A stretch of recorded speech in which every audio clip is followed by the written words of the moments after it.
The Kuala Lumpur War Crimes Tribunal started its hearing against former US President George Bush and former British Prime Minister Tony Blair in the Malaysian federal capital.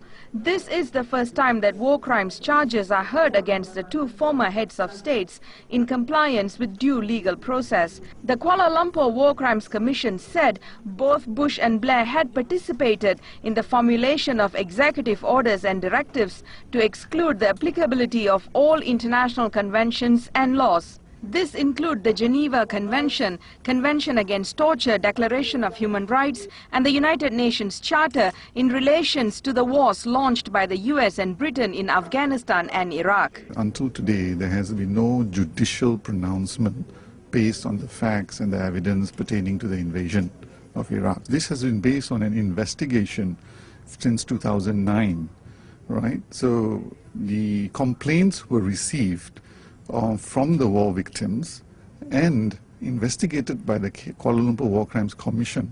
This hearing comes after 2 years of investigation by the Commission, which heard shocking testimonials from war victims. One complainant told the Commission in 2009 that he was detained for 6 years in Guantanamo Bay on mistaken identity, tortured and subjected to inhumane treatment.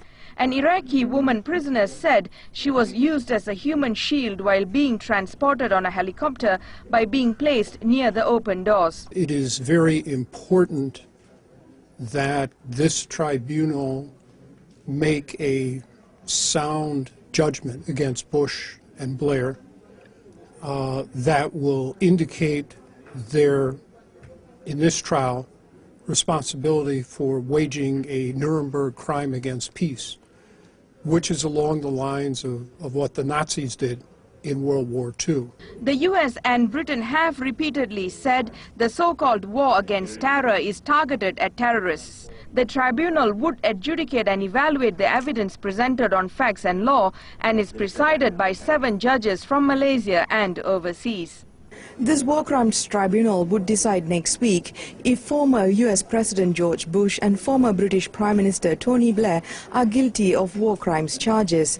And if found guilty, the Kuala Lumpur War Crimes Foundation would try and lobby their respective governments to start an internal investigation or charge them in an international court. Maheshwari Ramakrishnan, Press TV, Kuala Lumpur.